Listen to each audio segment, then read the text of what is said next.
ఇలా రేవంత్ రెడ్డి గారు వీళ్ళ ప్రభుత్వం ఇవాళ కూడా మళ్ళేదో నోటుకొచ్చినట్టు మాట్లాడిండు ఆయన. ఏంది కేఆర్ఎంబి ప్రాజెక్టులు అంటే ఏంది? శ్రీశైలం కానీ నాగార్జున సాగర్ కానీ మన కృష్ణా బేసిన్ మీద ఉన్న ప్రాజెక్టు అవుట్లెట్స్ ను కేంద్ర ప్రభుత్వానికి అప్పచెప్పడం. 10 ఏళ్ల కేసీఆర్ గారి ప్రభుత్వంలో మనం ఏ రోజు కూడా వాళ్ళు ఎంత ఒత్తిడి పెట్టినా మనం కేఆర్ఎంబికి ప్రాజెక్టులు అప్పచెప్పలేదు. మేము ఒకటే చెప్పినాం, మాకు 50% వాటా ఇవ్వండి. శ్రీశైలంను ప్లానింగ్ కమిషన్ చెప్పినట్టుగా దాన్ని హైడల్ ప్రాజెక్టుగా గుర్తించండి. మా డ్రింకింగ్ వాటర్ లో 20% మాత్రమే మీరు లెక్కగట్టండి అని ఇట్లా మనం అనేక షరతులు కేంద్ర ప్రభుత్వానికి పెట్టాం. కానీ కేంద్రం ఒప్పుకోలేదు. ఆ రోజు ఒప్పుకోలేదు కనుక మనము ఆ కేఆర్ఎంబికి మన ప్రాజెక్టులు మనం అప్పచెప్పలేదు. కానీ 2 నెలలు కాలే వీళ్ళ గవర్నమెంట్ వచ్చి, కేంద్ర ప్రభుత్వం ఒత్తిడి తెచ్చింది, రాష్ట్ర ప్రయోజనాలను ఫనంగా పెట్టి ఆయనతో పోయినరు మా ప్రాజెక్టులన్నీ మీకు అప్పచెప్తామని సంతకాలు పెట్టి వచ్చిండ్రు. ఈ విషయం మేము గట్టిగా అడిగితే ఏమంటాడు, లేదు లేదు లేదు అని మన మీద బురద జల్లే ప్రయత్నం. అన్ని చిల్లర మాటలు, పసలేని మాటలు. ఆయన దగ్గర విషయం లేదు కనుక విషం జిమ్మేటువంటి ప్రయత్నం చేస్తూ ఉంటాడు. ఏమంటాడు, అసలు ఏపీ రీఆర్గనైజేషన్ యాక్ట్ లోనే కేఆర్ఎంబి ప్రాజెక్టులు అప్పచెప్పాలని ఉంది. ఆ రోజు బిల్లు పాస్ అయినప్పుడు కేసీఆర్ ఎంపీగా ఉన్నాడు, ఇది కేసీఆర్దే బాధ్యత. ఎంత తలకాయలేని మాటలు, ఎంత అతి తెలివి మాటలు. ఆ రోజు అధికారంలో ఉన్నది ఎవరు? ఆ బిల్లు పెట్టింది ఎవరు? కేంద్రంలో కాంగ్రెస్ పార్టీ కాదా? బిల్లు పెట్టింది కాంగ్రెస్ పార్టీ. ఆ బిల్లును తయారు చేసింది జైపాల్ రెడ్డి గారు, జయరాం రమేష్ గారు. బిల్లు పాస్ చేసింది కాంగ్రెస్ పార్టీ. ఇవాళ 2 ఎంపీలు ఉన్న బీఆర్ఎస్ పార్టీ ఆ రోజు కేసీఆర్ బిల్లును ఆమోదించిండని చెప్పి నీ అతి తెలివి మాటలు ప్రజలు నమ్ముతారనుకుంటున్నావా? నువ్వేమన్నావు మొన్నటిదాకా? మేము ఏపీ రీఆర్గనైజేషన్ యాక్ట్ లో తెలంగాణ కరెంటు తక్కువ ఉందని మా జైపాల్ రెడ్డి గారే ఈ బిల్లులో తెలంగాణ కోసం కరెంటు ఎక్కువ పెట్టిండు అని గొప్పలు చెప్పినావు కదా. మరి కరెంటు ఇచ్చిన ఘనత జైపాల్ రెడ్డిది అయితే కేఆర్ఎంబికి ప్రాజెక్టులు అప్పచెప్పిన ఘనత కూడా జైపాల్ రెడ్డి గారికి, కాంగ్రెస్ పార్టీకే దక్కుతుంది. నీ అతి తెలివి బంద్ చేయి, నిజంగా న్యాయం మాట్లాడు. రాజకీయాలు కాదు, రాష్ట్ర ప్రయోజనాలు ముఖ్యం. ఇలా నువ్వు రాష్ట్ర ప్రయోజనాలను ఫనంగా పెట్టినావు. నీకు అర్థం కాక, ఆలోచన లేక ఆగమాగమై ప్రాజెక్టులు అప్పచెప్పి రేపు హైదరాబాద్ కు మంచినీళ్లు లేకుండా చేస్తా ఉన్నావు. ఖమ్మం, నల్గొండ, మహబూబ్ నగర్ జిల్లాకు సాగునీరు, త్రాగునీరు కూడా దొరకని పరిస్థితి తెచ్చినావు.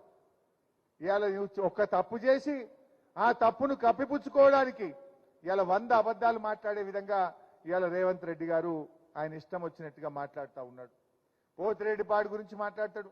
అసలు పోతిరెడ్డిపాడు గురించి మాట్లాడే హక్కు రేవంత్ రెడ్డి గారికి ఉన్నదా అని నేను అడుగుతా ఉన్నా. నువ్వు ఆ రోజు తెలుగుదేశం పార్టీలో ఉండి ఒక్కనాడున్న పోతిరెడ్డిపాడు ప్రాజెక్టు గురించి మాట్లాడినావా? మేం కొట్లాడినాం. ఆనాడు తెలంగాణకు అన్యాయం అవుతుందని పోతిరెడ్డిపాడుకు పొక్కగొట్టి రాయలసీమకు నీళ్లు తీసుకుపోతుంటే 30 రోజులు అడ్జర్న్మెంట్ మోషన్ ఇచ్చి ఆంధ్రప్రదేశ్ అసెంబ్లీని స్తంభింపజేసింది టీఆర్ఎస్ పార్టీ. మేం కొట్లాడినాం పోడియంలోకి పోయి. ఆనాడు మా మంత్రి పదవులు ఒక్క ఏడాదికే రాజశేఖర రెడ్డి గారి కేబినెట్ లో మంత్రులుగా ఉన్న నేను గాని, నాయన్ నరసింహారెడ్డి గారు గాని మా తెలంగాణకు అన్యాయం చేసే ఈ కాంగ్రెస్ ప్రభుత్వంలో మేము ఉండమని ఒక ఏడాదికే మంత్రి పదవులను గడ్డిపోచల్లాగా మీ కాంగ్రెస్ ముఖం మీద విసిరేసి బయటకు పోయిన వాళ్ళం మేము. పోతిరెడ్డిపాడును అడ్డుకోవడానికి కృషి చేసింది మేము. నువ్వు ఆనాడు తెలుగుదేశం పార్టీలో ఉండి పెదవులు మూసుకున్న రేవంత్ రెడ్డి, నువ్వా మా గురించి విమర్శించేది? సూర్యుడి మీద ఉమ్మేస్తే నీ ముఖం మీద పట్టదన్నట్టు అది నీ మీదనే పట్టది. రేవంత్ రెడ్డి గారు, ఒకసారి నీ ఈపు చూసుకో, వెనుకకు చూసుకొని మాట్లాడు అని చెప్పి నేను ఆయనను కోరుతా ఉన్నా. ఇవాళ ఏమైపోయిందంటే ఆయన పరిస్థితి, ఎంతసేపు చిల్లర మాటలు, సబ్జెక్టు లేక చౌకబారి మాటలు. ఆయన ఇవాళ పొద్దున ఓ మీటింగ్ పోయిండు. వెంకయ్య నాయుడు గారికి వారికి పద్మవిభూషణ్ అవార్డు వస్తే సన్మానానికి పోయిండు. ఏం చెప్పిండు వెంకయ్య నాయుడు గారు? రేవంత్ రెడ్డికి హితవు పలికిండు.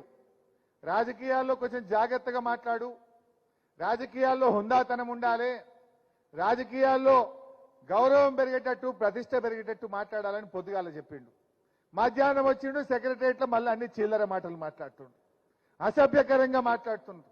అసలు చిన్నపిల్లలు ఎవరన్నా టీవీ చూస్తే రాజకీయాలంటేనే వాళ్ళకు మరి అసహ్యం కలిగే విధంగా ఇవాళ ఈయన భాష ఉన్నది. నువ్వు ఇవాళ ఒక ముఖ్యమంత్రిగా ఉన్నావు, హుందాగా ఉండు, విషయం మీద మాట్లాడు, చర్చ పెట్టు అసెంబ్లీలో. ఇవాళ ఏదో అసెంబ్లీలో చర్చ పెట్ట మాట్లాడు. Yes we are ready. నువ్వు ఎప్పుడు పెట్టావో పెట్టు, నీ దిమ్మెదిరేటట్టు అసెంబ్లీలో సమాధానం చెప్తాం బిడ్డ.